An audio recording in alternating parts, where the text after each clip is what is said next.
still remember that night like it was carved into me. The night I stood outside the dining room door, smelling roasted turkey, buttered rolls, and sweet pie, while my own family laughed inside without me. I didn't know then that this was the moment everything in my life would quietly begin to fall apart, or maybe finally be revealed. Because what I saw through that small crack in the door wasn't just a party, it was my replacement.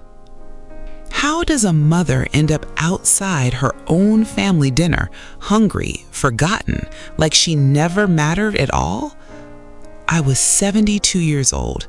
My name is Margaret Collins. I raised 3 children in a small suburban home in Ohio. I worked 2 jobs after their father passed away early. I sacrificed everything, sleep, health, comfort, so they would never feel poor. And yet that night, I was standing in the cold hallway watching them celebrate without me. Inside, I could hear my son David laughing loudly, that confident, arrogant laugh he only had when he felt powerful, and Sandra, her voice sharp and sweet like poisoned honey. Honestly, she doesn't even need to come in. She eats so slowly anyway, it ruins the vibe. Then came laughter. My granddaughter giggled too. I froze because she meant me. I stepped back from the door, my hand shaking slightly as I held onto the wall. Is this what I became? A burden in my own home? I wasn't a guest. I wasn't a stranger. I was the woman who built everything they had. But tonight, I was not invited to my own family dinner. It had started earlier that day. Sandra had called in the morning, her voice overly sweet.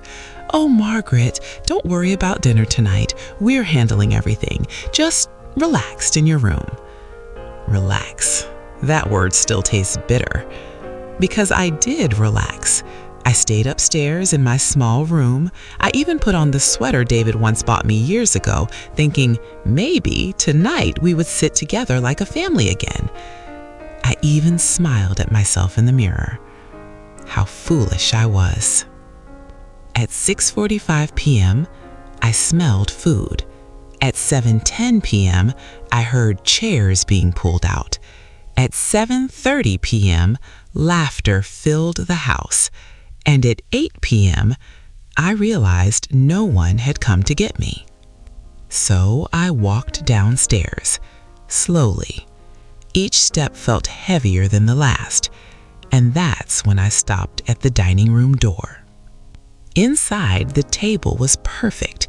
Candles glowing, wine glasses full, roast turkey in the center, mashed potatoes steaming, everyone dressed nicely like it was Thanksgiving, even though it wasn't. My son looked up at me for half a second, just a second, then looked away. That was it. No "Mom, come sit."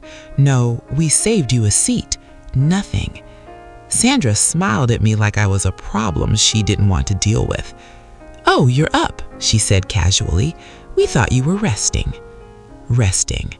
No, I was excluded. I looked at David, my own son, the boy I once held through fevers, the boy I fed when I myself had nothing. And he just shrugged. "Mom, we didn't want to disturb you," he said. Disturb me?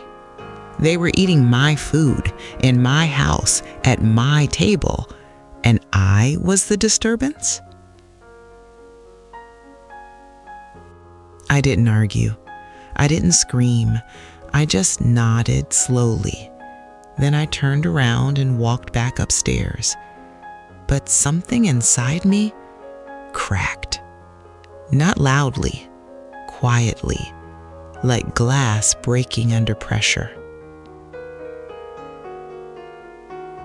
That night, I didn't sleep. I sat in my room listening to them laugh downstairs long after the plates were cleared, and for the first time in my life, I stopped seeing them as my children. I saw them as strangers living in my house. But what they didn't know, what none of them knew, was that I had been keeping something hidden for years, something even David had forgotten, something that would change everything.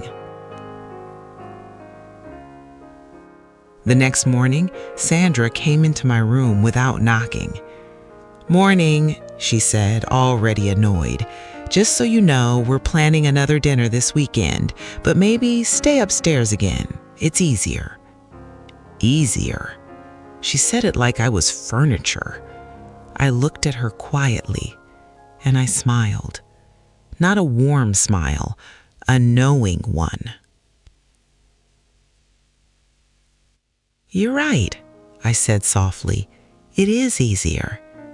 She seemed surprised I agreed, but she didn't notice the way my hands were holding an envelope under the blanket.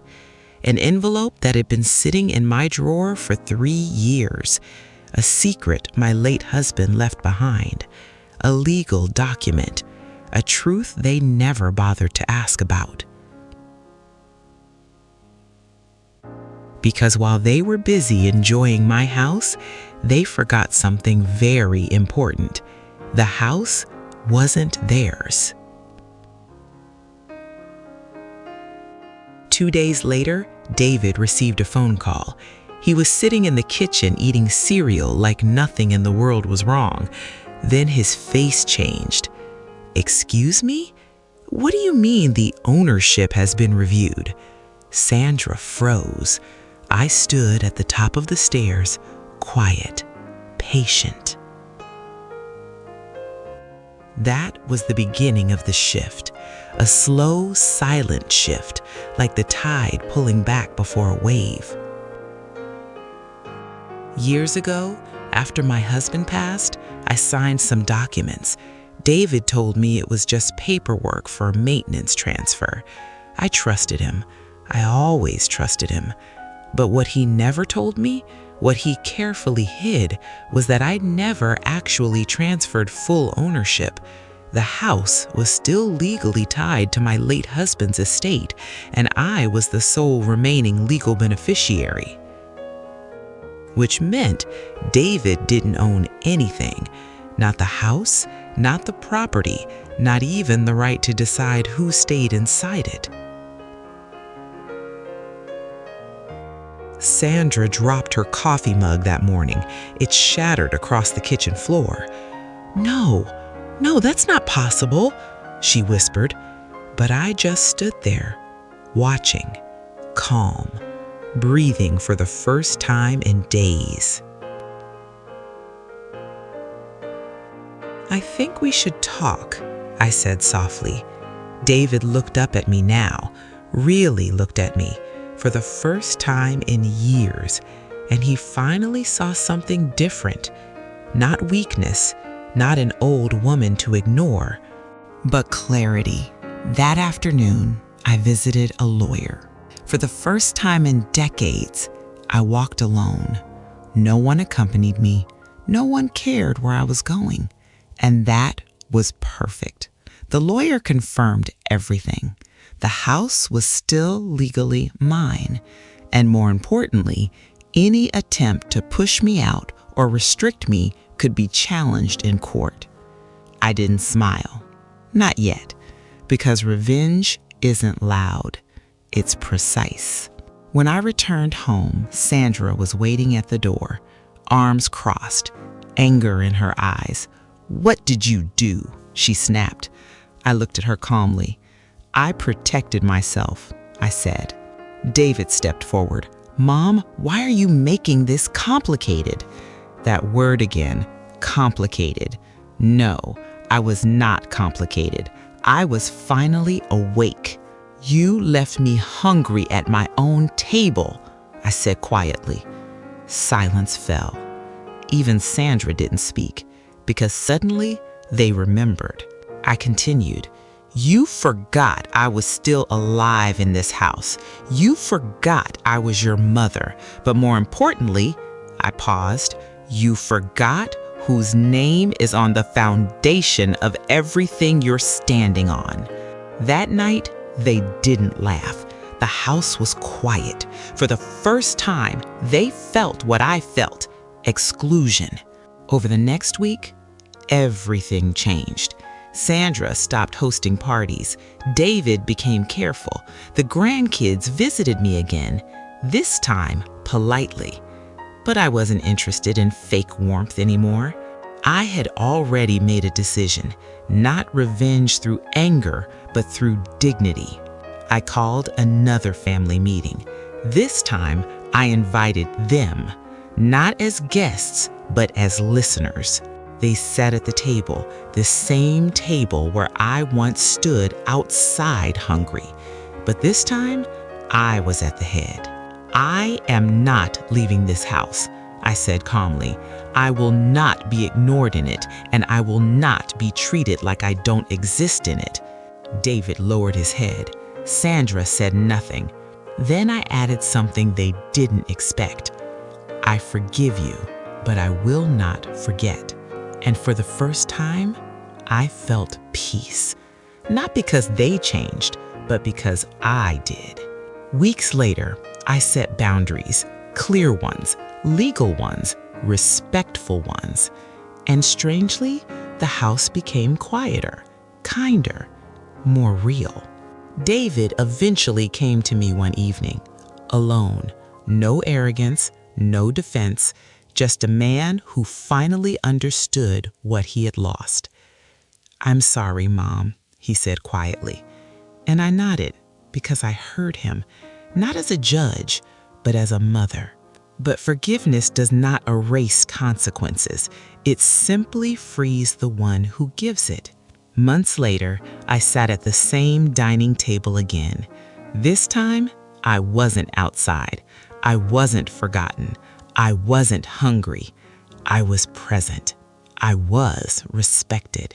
And as I looked around my family, imperfect, broken, but still mine, I realized something powerful. You are not invisible unless you accept invisibility. You are not powerless unless you surrender your voice. And you are never truly forgotten unless you forget yourself first. Because sometimes the greatest revenge is not destruction, it is reclaiming your place at the table.